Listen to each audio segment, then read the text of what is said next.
머리는 시원하게 뚫어주고 가슴은 따뜻하게 데워주는 책 이야기 팟캐스트 책 사이다. 안녕하세요. 책 사이다입니다.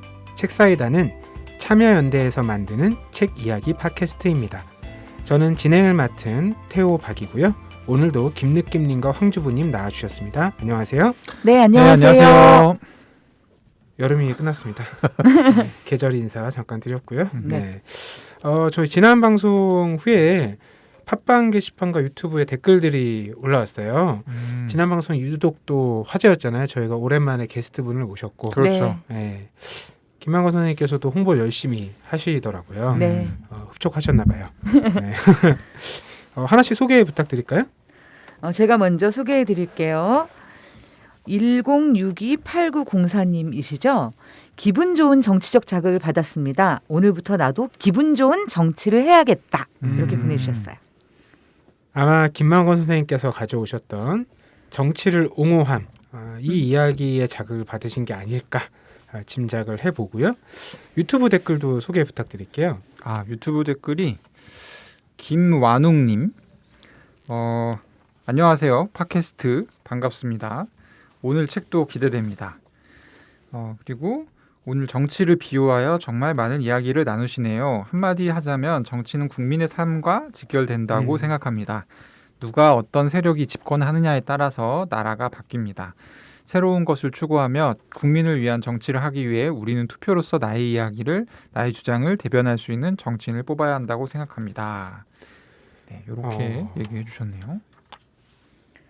그러게요. 우리의 삶과 정말 직결되는데 반년도 남지 않았어요. 반년 남았나요? 그러니까 이제 네. 이런 팟캐스트를 듣다 보면 정치가 참 중요하고 소중한 것이구나라는 생각이, 기분도 좋아지고 막 긍정적인 생각을 하다가도 다음날 아침에 일어나서 이제 뉴스를 보면 내가 있는 곳은 이런 곳이지, 약간 이런 생각이 드는. 저는 그 TV나 라디오에서 이렇게 양당의 사람들이 나와서 논쟁을 빙자한 말싸움하는 거 안 본 지가 꽤 됐어요. 이제 가끔 일부러 틀어봅니다. 제가 얼마나 이제 이런 것에 무감 혹은 평온해질 수 있는 사람인가? 하지만 늘 실패합니다. 조금 듣는 순간 분노랄까? 답답함이랄까? 짜증이 많이 유발되지요. 이 기분 좋지 않음을 내가 굳이 약간 저는 공포 영화도 거의 안 보는 편인데 그건 비슷한 느낌이에요. 굳이 내 시간을 들여서 이렇게 답답한 상황을 내가 듣고 봐야 되나 이런 생각이 좀 자주 들어요. 그래서 사람들이 사실은 그렇게 양쪽의 주장을 듣지 않고 내가 듣기 좋은 말만 하는 유튜브를 듣곤 하죠. 그렇죠. 유튜브는 정말 다양한 채널들이 있으니까 뭐 그 중에 하나 정도는 뭐 걸리겠지 나한테. 그렇게 또 편향되게 가도 괜찮나요?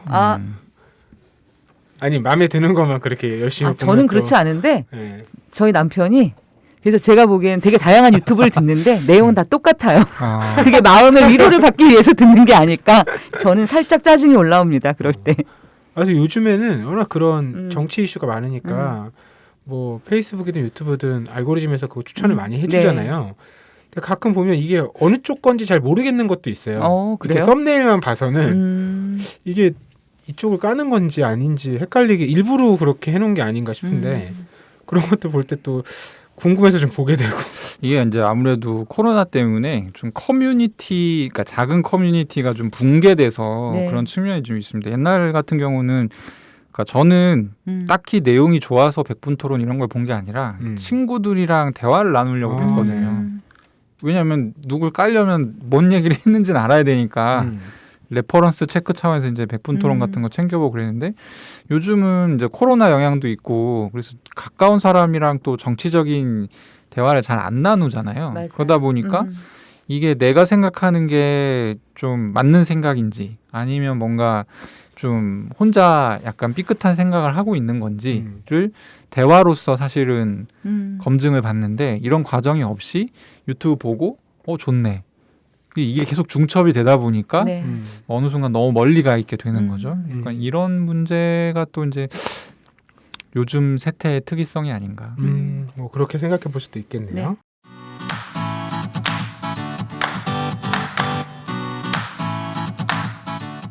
참여연대가 제작하는 책 이야기 팟캐스트 책사이다와 국내 유일의 아시아 전문 팟캐스트 아시아팟 매주 목요일에 번갈아 찾아갑니다. 정부 지원금 없이 회원의 회비로 운영되는 참여연대입니다. 청취자 여러분, 참여연대 회원이 되어주세요. 포털 사이트에서 참여연대를 검색하시거나 참여연대로 전화 주시면 됩니다. 전화번호 02-723-4251입니다. 황주부님 목소리로 참여연대 회원가입 광고 들으셨습니다. 포털 사이트에서 참여연대 검색하시거나 지금 듣고 계신 어플 PC 에피소드 소개 부분에 참여연대 회원가입 링크 클릭하시면 회원가입하실 수 있습니다. 참여연대 뉴스레터 구독, 카카오톡 친구 맺기도 부탁드릴게요.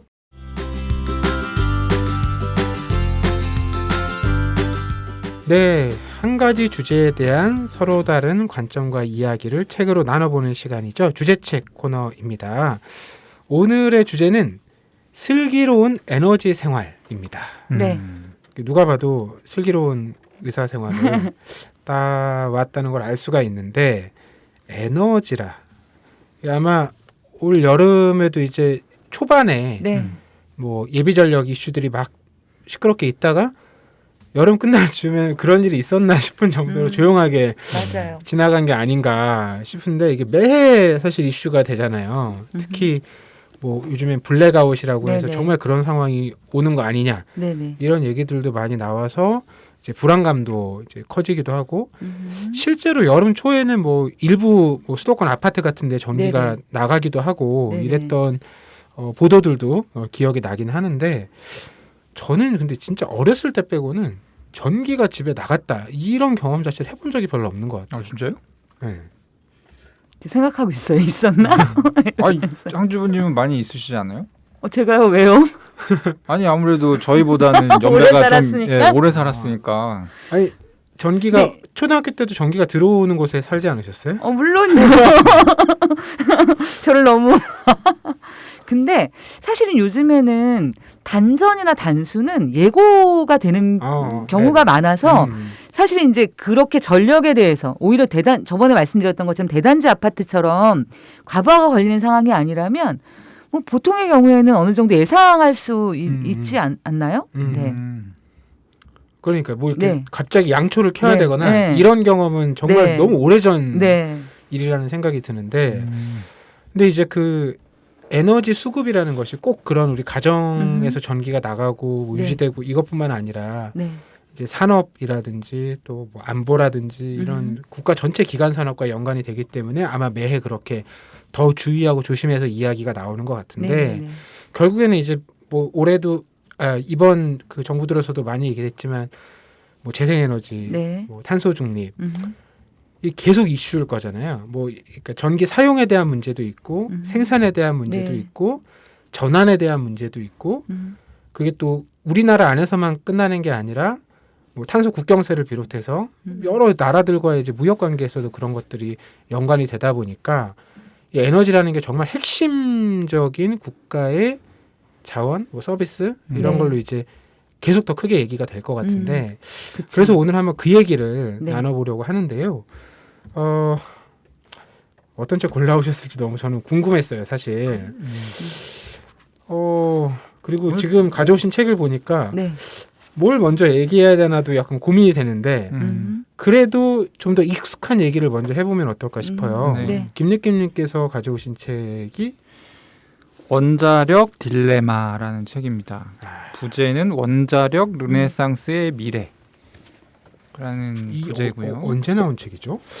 요게 아마 한 2009년 내지는 10년쯤에 나온 책인 것 같아요. 꽤 시간이 흘렀군요. 예, 일부러 근데 이제 이거는 2011년입니다. 2011년이네요. 네. 10년 전 얘기네요. 네. 왜 2011년이냐면 이 책이 이제 김명자라고 해서 그 환경부 장관. 전 환경부 장관. 국민의 정부에서 네. 환경부 장관 지내셨던 국회의원도 하셨고 이 과학자신데 기본적으로 이분이 쓰셨어요. 근데 이분이 이 책을 왜 썼냐면 후쿠시마 원전 2011년. 예, 그게 그래서 2011년이네요. 생각해 보니까 후쿠시마 원전 사고가 터지는 걸 보고 이분이 이제 이걸 쓰신 거죠. 그래서 근데 저 이분을 굉장히 좀 높게 평가하는 저자분인데 네. 이분이 한국 그 과학 대중화에 기여를 상당히 많이 하셨습니다. 뭐 환경부 장관도 하셨지만 되게 어려울 법한 그런 이슈가 사회적인 이슈가 되잖아요. 그럼 항상 이분이 뭔가 합니다. 원자력 딜레마도 약간 그런 종류의 책이고 예전에 이제 크리스퍼 가위 관련한 이제 칼럼도 굉장히 회자가 많이 됐었고 그리고 뭐 4차 산업혁명 관련해서도 책을 저서를 몇 권 쓰셨고 그래서 이제 이분의 필력은 이미 익히 알고 있는 상태라 상당히 기대를 하면서 읽었는데 아니나 다를까 굉장히 책이 탄탄하고 좋습니다. 저는 일단 제목을 보니까 오히려 궁금해진 점이 생겼어요. 무슨 얘기냐면 대부분의 원전 관련된 책들이 제목에 그 결론이나 지향이 강하게 드러나거든요. 네, 그렇죠. 그러니까 이거 유지하거나 필요하다. 아니면 빨리 그만두고 된다. 넘어가야 된다. 그렇죠. 이런 얘기들이 제목이 이제 과격하게 드러나 있는데 원자력 딜레마. 그냥 심플하니까 오히려 양쪽 얘기를 다 균형 있게 다뤘을 것 같다는 짐작도 되고 기대도 되거든요. 그렇죠. 그래서 이제 이 원자력이라는 학문 자체가 쉽지 않아요. 쉽지 않고 사실 과학에 해당하는 학문이고 그런데 되게 특이하게 한국에서는 누가 얘기를 많이 하냐면 비전공자들이 얘기를 많이 해요.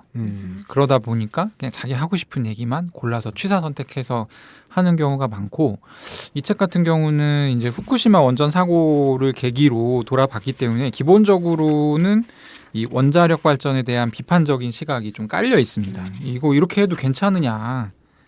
그러면은 이제 괜찮지 않기 때문에 사실 이제 어떻게 하면 다른 방안을 고민해 볼 수 있냐 뭐 이런 쪽으로 책이 나가는데 왜 책이 원자력 딜레마냐면 그냥 제낄 수 없다는 거예요. 원자력을 우리의 상황에서 왜냐하면 원자력이 지금 어떤 전력이나 이런 부분들을 유지하는데 기여하는 부분이 상당히 크다. 이게 이제 2011년이니까 이때는 더 컸겠죠. 그렇죠. 전혀 원자력을 빼놓고 생각하기가 어려웠었던 시절이어서 근데 그냥 그렇다라고 이제 결론을 내리는 게 아니라 왜 그런지를 설명을 하고 있어요. 왜 그런지 설명하고 있고 만약에 이제 저는 이 부분이 되게 좋았어요.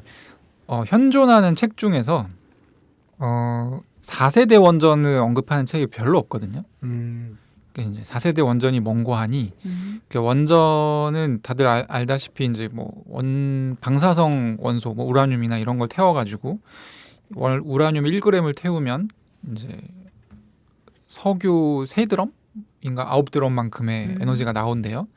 그래서 이제 굉장히 작은 어떤 연소를 통해서 많은 에너지를 끌어내는 그런 방식이 이제 원자력인데 이게 이제 3세대 원전이고 알다시피 이 태운 우라늄은 이제 핵이물이 되는 거죠.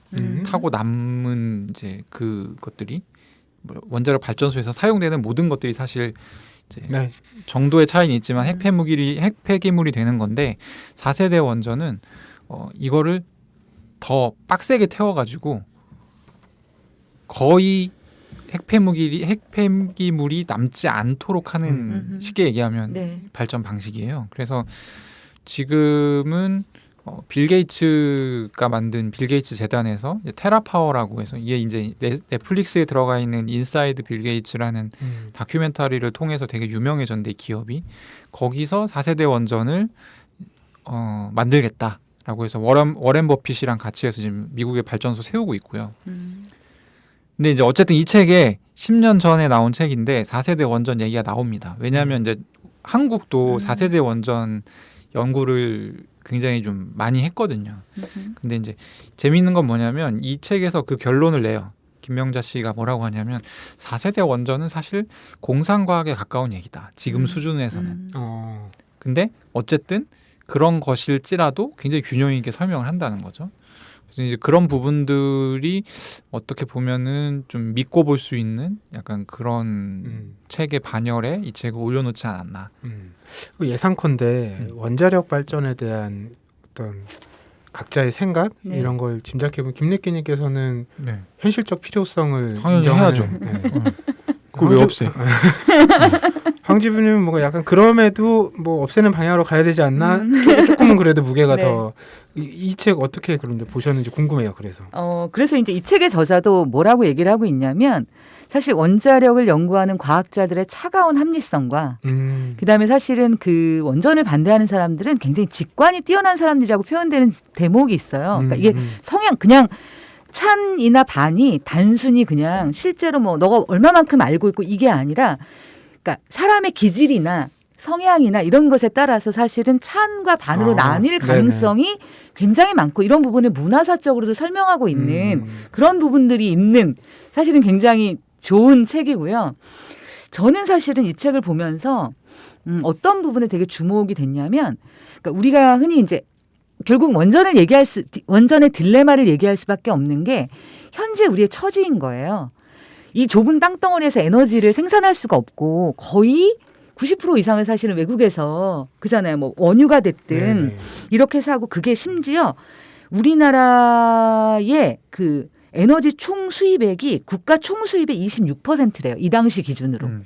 그런데 우린 이렇게만 생각하면 아 그래 그냥 아껴 써야지라고 생각하지만 현실에서 가장 큰 문제가 뭐냐면 실제로 이렇게 엄청난 걸 들여오는데 이 효율성이 선진국에 비해서 말도 안 되게 서너 배나 나쁜 효율성을 가지고 있다는 거예요.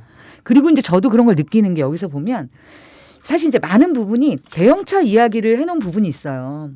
우리나라 전기요금이 어떻게 설계가 되어 있고 그리고 이제 대형차를 탄 어떤 문화적인 부분들이 실제로 어떻게 비효율성에 기여하는가. 근데 사실 보면 진짜 이렇게 우리가 그 어렸을 때부터 에너지 절약 표 이런 거 막 그리고 막 이렇게 막 만들고 그렇죠. 막 이렇게 네네. 하잖아요. 그래서 뭐 플러그를 뽑고 뭐를 줄이고 에어컨을 끄고 뭐 하지만 실제 우리의 소비 생활이나 이런 것들은 굉장히 이것과 떨어져 있는 그래서 되게 선택적으로 적용되는 에너지에 우리가 접근할 때도 그래서 이제 그런 부분에 대해서 어떻게 보면 왜 우리는 그렇게 접근하지 않았을까? 난 여기에 대해서 그렇게는 생각해 본 적이 없거든요. 근데 그런 부분에 대해서 저한테는 좀 많이 환기가 되었어요. 네. 생각해 보면 전기 아껴 쓰자 이런 말도 정말 말로 들어본 지는 되게 오래된 것 같아요.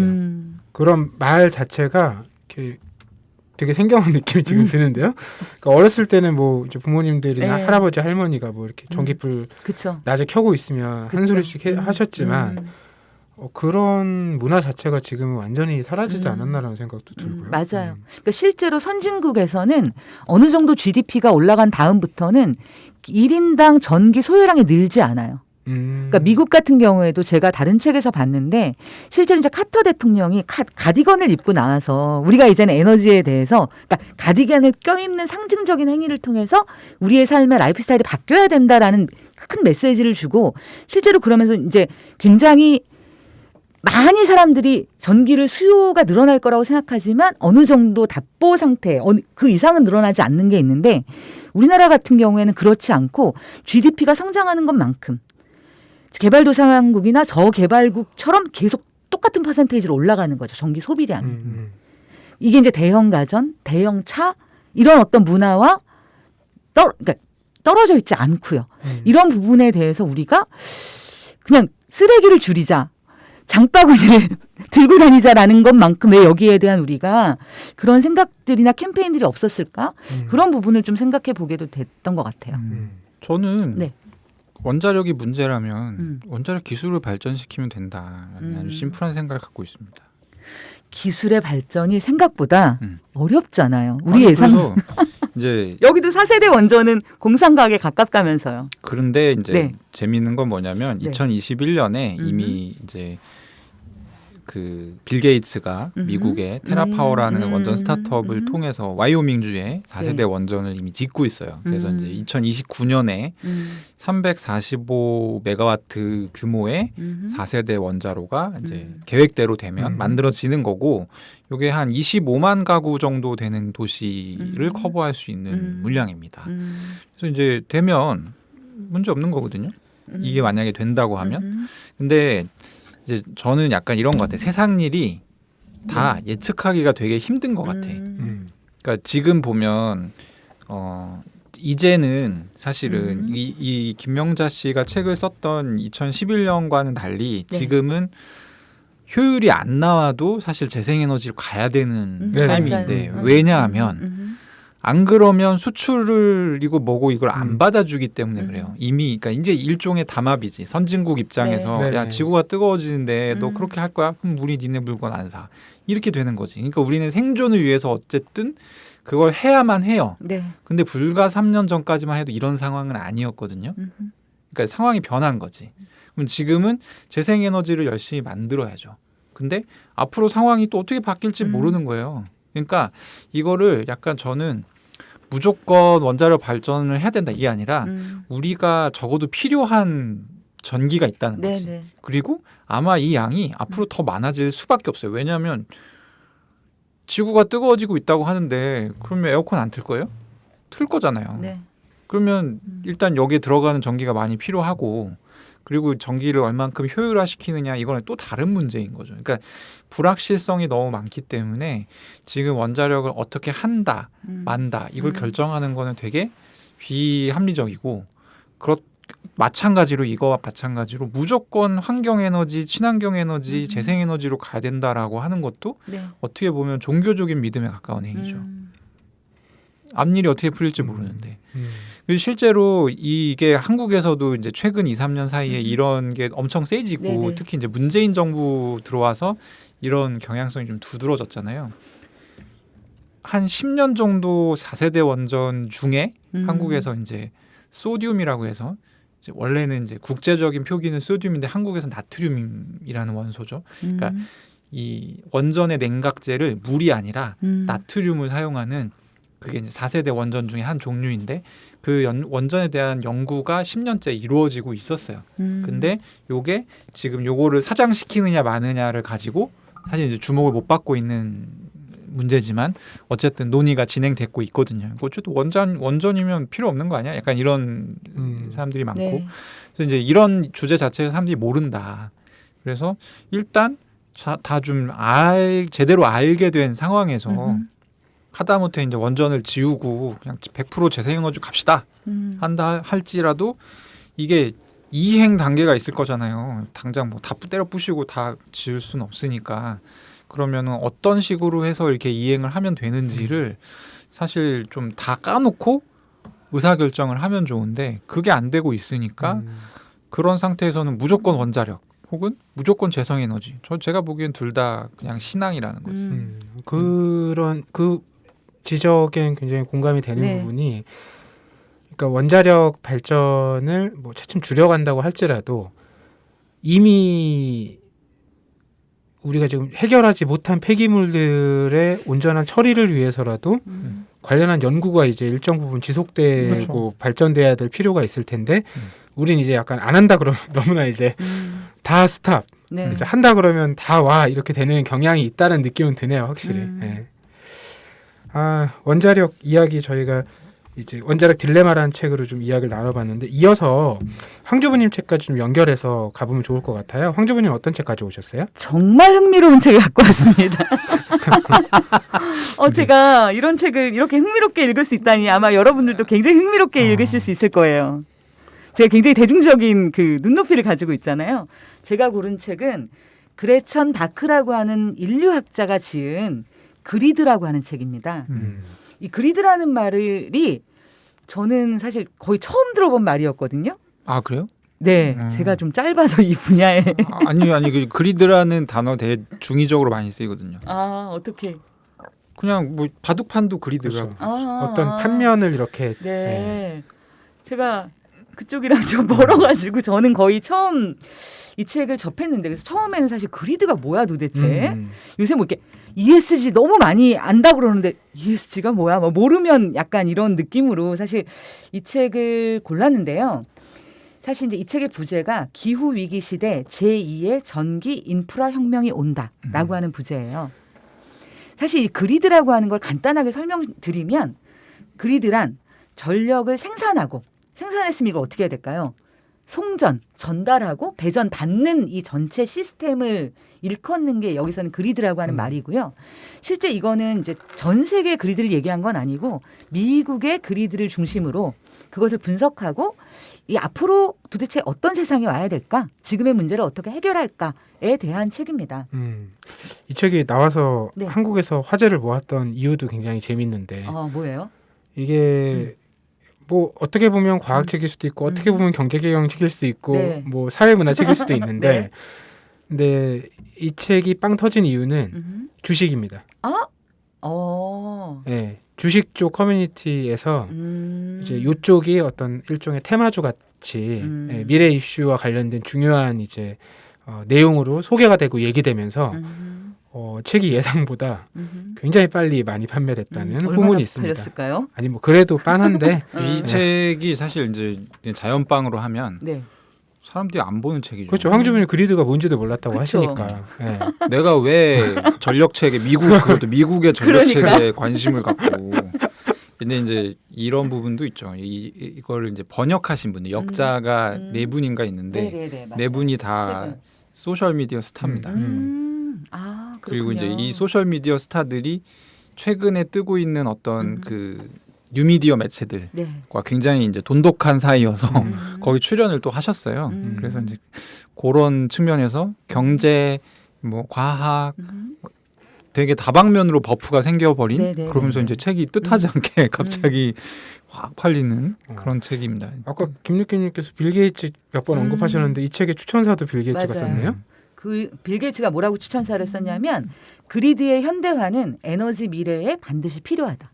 이게 어떻게 보면 이 책의 핵심 메시지라고도 할 수 있어요. 사실 이제 아까 그리드가 전력을 생산하고 전달하는 시스템이라고 말했잖아요. 이걸 우리가 알 수 있을까요? 사실 되게 어려운 거예요. 네. 왜냐하면 에디슨이 전기를 만들고 만든 다음부터 하나하나 덧붙여져서 어떻게 보면 거미줄처럼 전국과 전 세계를 덮고 있는 거잖아요. 그러면 한 사람이 파악하기에 이건 너무나 복잡하고 되게 어려운 시스템이죠. 그리고 사람들은 그리드가 눈앞에 보이는 걸 싫어해요. 예를 들어서 내 눈앞에 우리 집 앞에 송전탑이 있다. 네. 그럼 반대 데모를 하겠죠. 그러니까 사실 이거는 숨겨질수록 좋고 그냥 나의 삶에서 굉장히 나의 삶을 편리하게 해주지만 내가 관심을 되도록이면 가질 필요가 없는 것이 됐을 때 우리가 굉장히 편안하게 느끼는 거죠. 근데 사실은 사람들이 대부분 그랬을 텐데 몇 번의 공포가 사람들로 하여금 이 그리드에 관심을 갖게 해요. 뭐냐면 블랙아웃인 거죠. 미국에서 네. 몇 번 있었던 블랙아웃인데 사실 그 블랙아웃의 원인이 막 뭐 샌프란시스코 대지진 이러면 사람들이 이해가 돼요. 그래 지진이 났으니까 전기가 끊기고 우리의 삶이 어떻게 되는구나. 근데 그게 아니라 굉장히 많은 블랙아웃이 나무가 웃자라서 뭐 야생동물이 뭐를 접근을 해서 네. 그러니까 이게 진짜 사실은 미국적 현상이죠. 그러니까 뭐냐면 실제로 이 그리드라고 하는 시스템이 굉장히 취약하다는 거예요. 네네. 그리고 이것을 또 이렇게 돌보는 데는 굉장히 많은 돈이 들어가기도 하고.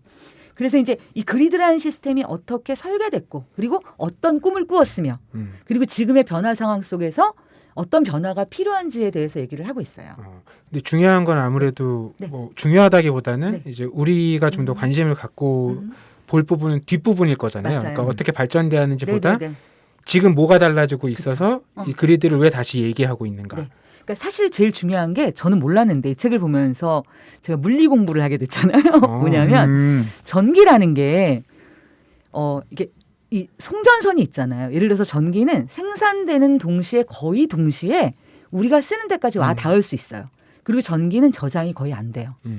저는 그걸 몰랐거든요. 배터리에다 하면 되지. 그러고 보니까 배터리라고 하는 게 사실은 굉장히 소모적이고 이 생산하는 걸 다 담을 수가 없어요. 그래서 사실 그리드라고 하는 시스템에서 제일 중요한 건 우리는 전기를 많이 생산하고 아껴 쓰면 된다고 생각하잖아요. 사실이 아니에요.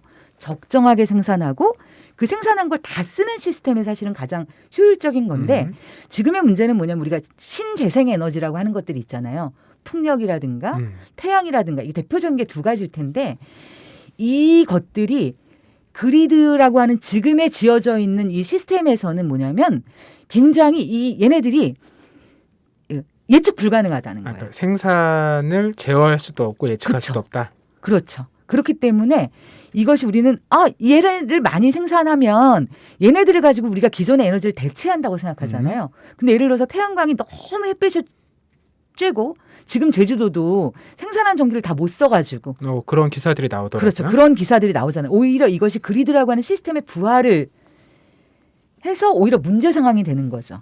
그래서 이제 이러한 지금의 현재 그리드로는 이렇게 굉장히 가변적인 재생에너지가 이 시스템과 안 맞는다는 거예요. 그렇기 때문에 새로운 그리드에 대한 새로운 시스템에 대한 그냥 뭐라 그래야 되지? 개선 정도의 이게 아니라 재설계가 필요하다. 그래서 이제 그냥 재생에너지를 많이 태양 전지를 100만 개 더 설치하면 되라든가 터빈을 풍력 터빈을 5개 더 설치하자의 문제가 아니라 이것들과 지금의 그리드를 호환할 수 있는 시스템을 갖추지 않으면 사실은 굉장히 큰 문제가 발생할 거라는 거죠.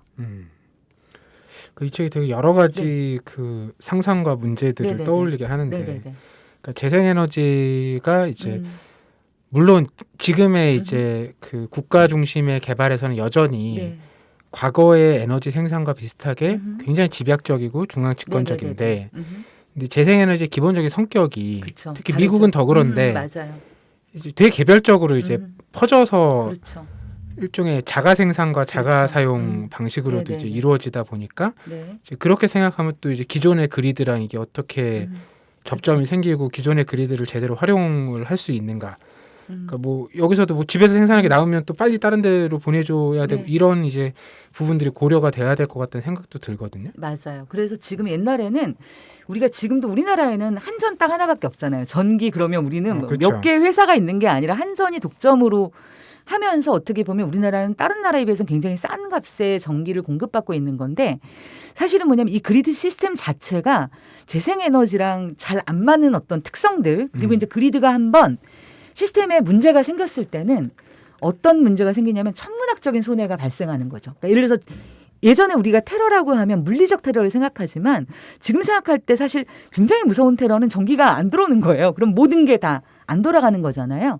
그래서 이제 미국에서 사실은 지금은 마이크로 그리드라고 해서 사실 구글이라든가 병원이라든가 학교라든가 그다음에 좌파 지식인들의 집에는 다 마이크로 그리드 시스템이 있는 거고 근데 이제 미국에서는 이것들을 에너지 관리법 이런 것 하에서 실제 시스템에 수렴하도록 정책적으로 이걸 해오고 있는 거죠. 그러면서 이제 새로운 미래를 어떻게 해갈 것인가를 하고 있는데 우리나라랑 그런 면에서는 우리나라는 아직은 좀 거리가 좀 있는 얘기 같긴 해요. 그리고 나라마다 좀 특성이 많이 반영될 것 네. 같기는 해요. 이게 예를 들면 미국, 일본, 한국이 완전 다를 것 같거든요. 네. 그러니까 일본 같은 경우만 해도 예를 들면 전기 자동차 사용이 굉장히 높은데 네. 뭐 저는 그런 기사도 본 기억이 나거든요. 그 전기 자동차가 실제로 일본에서 잦게 벌어지는 그런 재난 상황에서 이제 일종의 비상 전기 공급 장치 맞아요. 역할을 한다. 맞아요. 그 전기 자동차 하나에 들어가 있는 그렇죠. 정도면 일상생활을 유지하는데 뭐 며칠 정도는 그 버틸 수가 있다. 이런 얘기도 들은 적이 있는데 뭐 이런 거 생각해 보면 너무 나라마다 좀 사정과 상황이 다를 것 같다는 생각도 들고. 근데 이제 아까 그 원자력 딜레마에서도 우리가 이제 어쨌든 새로운 기술에 대한 고민을 할 수밖에 없잖아요. 이 그리드란 책에서도 흥미롭게 얘기하는 부분이 어떠냐면 실제 이제 전기의 특성은 뭐냐면 저장되지 않는다는 거예요. 흐른다. 근데 지금 어떻게 보면 말씀하신 것처럼 마이크로 그리드라고 하는 시스템이든 아니면 우리의 미래에서 어쨌든 그리드에 대한 시스템은 이 전기를 저장해서 어떻게 효율적으로 쓸 것인가. 왜냐하면 사실은 전기가 모자라서 문제인 게 아니라 이게 효율적으로 쓰이기 어려운 시스템이기 때문에 전기의 특성 때문에 문제거든요. 그랬을 때 이제 이렇게 우리가 이제 흔히 생각하면 그러면 배터리를 개발을 하자. 예를 들어서 배터리를. 그런데 이제 현실적으로 이 발전이 굉장히 더디기도 하지만 여기에 대해서 굉장히 기술적인 새로운 상상이 필요하다. 어떻게 보면. 우리가 이제 배터리라는 거 되게 고정된 생각이잖아요. 전기를 저장하려면 뭐 이런 데다가 어떻게 어떤 방식으로 뭐 이렇게 전지를 어떻게 해서 이렇게 생각을 하는데 우리의 기술이 조금 더 자유로운 상상을 할 때 사실 우리가 이제 이 굉장히 예전부터 쌓아왔던 이 그리드라고 하는 시스템에 대해서도 실제 굉장히 혁명적인 개혁이 가능하다는 거죠. 그렇지 않고 여기다 뭘 붙이고 떼고 이러는 것만으로 이게 가능할까? 앞으로의 세상에서 그런 문제 제기를 던지고 있는 것 같아요. 저는 오늘 두 분 말씀을 듣다 보니까 오늘 주제가 슬기로운 에너지 생활이었잖아요. 이런 상황 속에서 슬기로운 에너지 생활은 도대체 어떤 방향일까가 되게 궁금해지기는 해요. 그러니까 과거에는 아까 우리가 뭐 에너지 아껴 쓰자는 얘기도 했지만 뭐 지금은 그런 얘기가 많이 줄어들었다는 얘기도 했지만 어쨌든 에너지 얘기가 나오면 그런 정서적인 이제 공감대 속에서 각자가 좀 덜 쓰고 아껴야 된다라는 이제 어떤 윤리적 실천의 부분에서의 생각들은 여전히 강하게 갖고 있잖아요. 근데 이제 조금 전에 우리가 나눈 이 원자력 딜레마나 그리드는 그거랑은 너무 이렇게 뭔가 격차가 있는 얘기 같다는 느낌이 확 드는 거예요. 그러니까 이런 상황 속에서 이제 개인의 어떤 관심이나 실천 부분이 과연 어떻게 방향을 잡고 이루어져야 되나. 그러니까 아마 어떤 청취자분들께서는 그런 이제 슬기로운 에너지 생활이니까 뭔가 그런 방향의 얘기를 기대하셨을 수도 있는데 오늘 우리 이야기에서는 별로 다뤄지지 않아서 그런 데서 좀 어떤 접점이 있을까 뭐 이런 좀 물음표가 또 떠오르기도 합니다. 그냥 뭐 전기를 아껴 쓰고 뭐 이런 차원의 얘기를 할 때는 지난 것 같아요. 저는 지난 것 같고 저는 이제 요즘에 만나는 사람들한테 이제 암호화폐 채굴을 권장하는데 이게 이제 어떻게 보면 이게 새로운 그리드의 하나인데 그 이제 미국 주식을 투자해 본 분은 아마 이름을 들어보셨을 텐데 캐시 우드라는 할머니가 계십니다. 아크 인베스트라는 되게 성장주 위주의 펀드를 운영하시는 분인데 이분이 테슬라에 엄청 돈을 많이 넣었어요. 어느 날 갑자기 나타나서 비트코인이 엄청 좋은 것 같다. 테슬라랑 궁합이 엄청 잘 맞는다. 이런 얘기를 하기 시작합니다. 그러더니 그 다음 날인가에 레포트를 내요. 엄청 실행력이 아주 대단하신 분인데 레포트의 내용이 뭔고 하니 테슬라에 들어가는 이제 전기차니까 컴퓨터가 들어가는데 이걸로 비트코인 채굴을 할 수가 있다. 근데 전기차가 뭐 사시사철 항상 운행되는 게 아니잖아요. 그리고 전기차를 운행하려면 전기 콘센트가 꼽혀 있어야 되잖아요. 그러면 이 전기를 놀리지 말고 어차피 전기 저장이 안 되는 거니까 놀리지 말고 전기차 충전소나 뭐 이런 데다가 채굴기를 설치해서 비트코인을 그 시간에 잉여 전기로 채굴하게 하면 훨씬 큰 부가가치를 할 수 있다는 거죠. 그리고 그걸로 뭔가 그리드를 효율화시키거나 돈이 필요한데 사용할 수 있다는 거지. 이것도 사실 기존에는 없었던 어떤 암호화폐라는 하나의 도구를 이용한 그러니까 그리드를 효율화시키는 방법이죠. 그러니까 이런 거를 좀 상상력을 발휘할 필요가 있는 것 같아요. 그러니까 한국 같은 경우도 제가 예전에 몸담고 있었던 매체에서 이제 기획 기사를 내기도 했었지만 제주도 사례가 여기도 나오거든요. 역자가 이제 네 분이나 한국 분인가 보니까 그 이제 얘기가 들어갔는데 제주도는 전기가 남아 돌아요. 그래서 발전을 하는 게 되게 위험한 상태 지금. 그러면 그거 어차피 다 신재생 에너지인데 그거 채굴하는 거지. 그래가지고 그걸 이제 쓰는 거죠. 좋은데. 좋은데 쓰고 아니 그걸로 뭐 뭔가 하다못해 대형 배터리를 사던가. 그 배터리가 안 된다는 거는 아예 기술적으로 안 된다는 게 아니고요. 그거를 맘먹고 하기에는 너무 비효율적이라는 거죠.